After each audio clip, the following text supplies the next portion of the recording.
Hi hello అండి, welcome back to my channel పద్దు express. ఎలా ఉన్నారు? అందరూ బాగున్నారా? ఇదేంటో తెలుసా? ఇన్స్టెంట్ రాగి దోశ అండి. అప్పటికప్పుడు ఏం చేయాలా, ఇంట్లో టిఫిన్ ఏం చేయాలా అని అనుకునేవాళ్ళు ఇన్స్టెంట్గా రాగి పిండి ఉందనుకోండి ఇంట్లో, అప్పటికప్పుడు కలుపుకొని వేసేసుకోవటమే. అసలు చాలా ఈజీ, చాలా పల్చగా కూడా చాలా బాగా వస్తాయి. తప్పకుండా ఇది ట్రై చేయండి.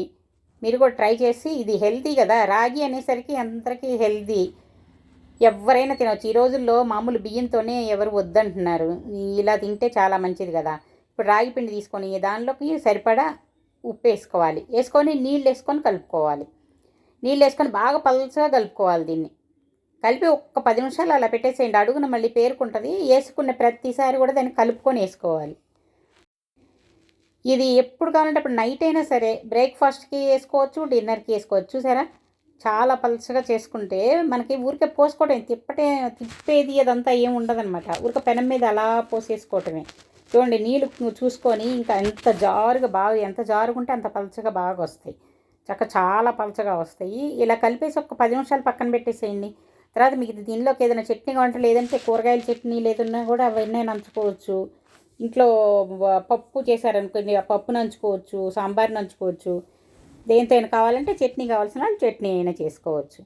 ఇప్పుడు ఈ ఈ పిండి రెడీ అయిపోయింది. వేసేటప్పుడు మీరు కలబెట్టుకుంటూ ఇలా వేసుకోవాలి. చూడండి, పెనం మీద ఇలా పోసుకోవటమే. ఇక దీన్ని తిప్పే పని ఏం లేదనమాట. మన దోశలాగా గరిటతో ఫుల్గా తిప్పటం అలా ఏమి ఉండదు. చూసారా, ఇలా పోసేసుకోవటమే. అది కొంచెం ఆ తడి అంతా ఆరేదాకా ఊరుకొని, ఆ తడి ఆరిన తర్వాత దీని మీద నూనె ఎక్కువ అడుగున నూనె పొయ్యిలు వచ్చేస్తారా, ఉల్లిపాయతో ఊరికే రుద్దుకోవటం అంతే. నూనె కూడా అంటే అంతకుముందు దోశ వేసిన పెనమే కాబట్టి కొంచెం నూనె దాని మీద ఉంటుంది కదా, మనం ఇంకా వేరే ఎక్స్ట్రా నూనె ఏమి వేయక్కర్లేదు. అదే ఫ్రెష్గా కడిగిన పెనం అయితే ఊరికి ఒకసారి నూనె అప్లై చేసి దాన్ని ట్యాప్ కింద పెట్టేసి దాన్ని తీసేసేయచ్చు. ఊరికి ఆ జిడ్డు అనేది కొంచెం ఉంటే సరిపోతుంది. తర్వాత ఉల్లిపాయతో రుద్దేసుకుంటే అంటుకోకుండా చక్కగా లేసి వస్తాయి. చూసారా ఎంత బాగా లేసి వస్తున్నాయో. దీన్ని బాగా ఒకవైపే ఎక్కువ కాల్చుకుని అంటే క్రిస్పీగా, రెండో వైపు కూడా కాల్చక్కర్లా, చాలా క్రిస్పీగా చాలా బాగా ఉంటాయి.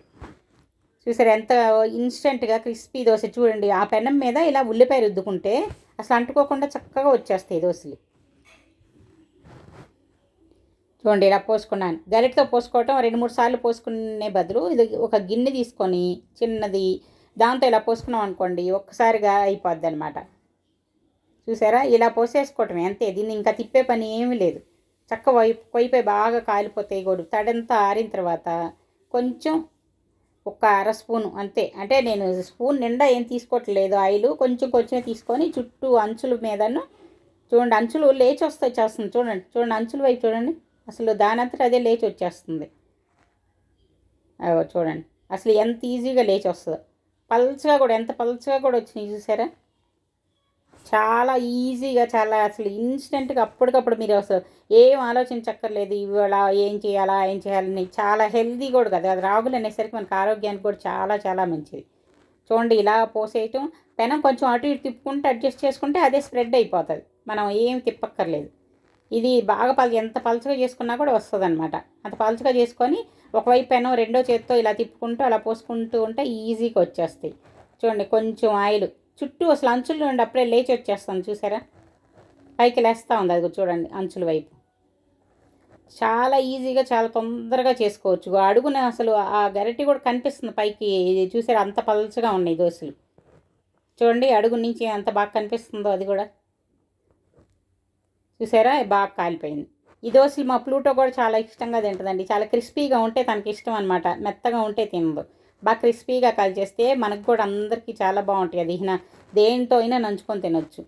చూడండి, మీకు బాగా అర్థం అవ్వాలని ఇంకా కొన్ని వేసి చూపిస్తున్నాను. చూడండి, పెనం మీద అసలు నూనె ఏమీ లేదు, ఉల్లిపాయ ఒక్కటే రుద్దాను అంతే. దాన్ని ఇలా పోసేస్తున్నాను. అది నీళ్లులాగా పల్చగా, నేను అంతకుముందు నీరు దోశ అని బియ్య పిండితో వేసాను. ఇది అలాగే నీళ్ళులాగా అలా కలుపుకోవాలన్నమాట. చూడండి, చక్కగా లేచి వస్తుంది. పైన ఊరికే కొంచెమే ఆయిల్ వేసాను, ఎక్కువ ఆయిల్ కూడా వేయట్లేదు. చూసారా, ఆయిల్ తక్కువ వేసుకొని రాగి పిండితోటి ఇలా దోశలు చేసుకుంటే ఇంకా అంతకంటే ఇంకేం కావాలండి, ఆరోగ్యానికి చాలా చాలా మంచిది. చూసారా ఎంత ఈజీగా వేసుకోవచ్చు అనేది. నేను ఎక్కువ వేసి చూపిస్తుంది ఎందుకంటే అందరికీ క్లియర్గా అర్థం అవ్వాలని కొంచెం ఎక్కువగా వేసి చూపిస్తాను. లేదంటే ఒకటో రెండో వేసి చూపించేదాన్ని. ఇప్పుడు అందరికీ డౌట్ ఉంటుంది కదా, ఉట్టి రాగి పిండితో ఎలా వస్తాయా దోశలు ఏంటి అని. అందుకని చెప్పి కావాలన్న వాళ్ళు కొంచెం, మీకు కావాలన్నప్పుడు కొంచెం బియ్య పిండి గోధుమ పిండి కలుపుకోవచ్చు. నేనైతే అసలు ఏం కలపలేదు, అచ్చగా రాగి పిండి మాత్రమే. రాగి పిండితోనే వస్తాయండి, ఏం డౌట్ లేదు, చక్కగా వస్తాయి. చూడండి చుట్టూ కూడా చక్కగా లేసి వస్తున్నాయి, ఎంత బాగా లేసి వస్తున్నాయి చూడండి. అంచుల్లో పైకి దానంతా అదే లేస్తుంది. అసలు పెనంకి ఏమన్నా అంటుకుంటుంది, అస్సలు అంటుకోవట్లేదు చూసారా. దీన్ని మీరు ఎలాగైనా కొబ్బరి చట్నీ అయినా, వేరుశనగపప్పు చట్నీ అయినా, లేదంటే ఇంట్లో మామూలు ఇష్టపడి తినేవాళ్ళు కూరగాయల చట్నీలు తింటారు కదా, టమాటా చట్నీనో బీరకాయ అలాగా, అలా ఏ చట్నీతో అయినా తినొచ్చండి. ఇలా తిన్నారంటే ఆరోగ్యానికి చాలా చాలా మంచిది. తప్పకుండా మీరు దీన్ని ట్రై చేయండి. ఇది మీకు కష్టం లేకుండా ఇన్స్టెంట్గా చేసుకున్న దోశ కాబట్టి మీకు ఈజీగా చేసుకోగలుగుతారు. వీడియో నచ్చినట్లయితే లైక్ చేయండి, షేర్ చేయండి, సబ్స్క్రైబ్ చేసుకోండి. ఇంకో వీడియోతో మీ ముందుకు వచ్చే వరకు సెలవు. Bye bye.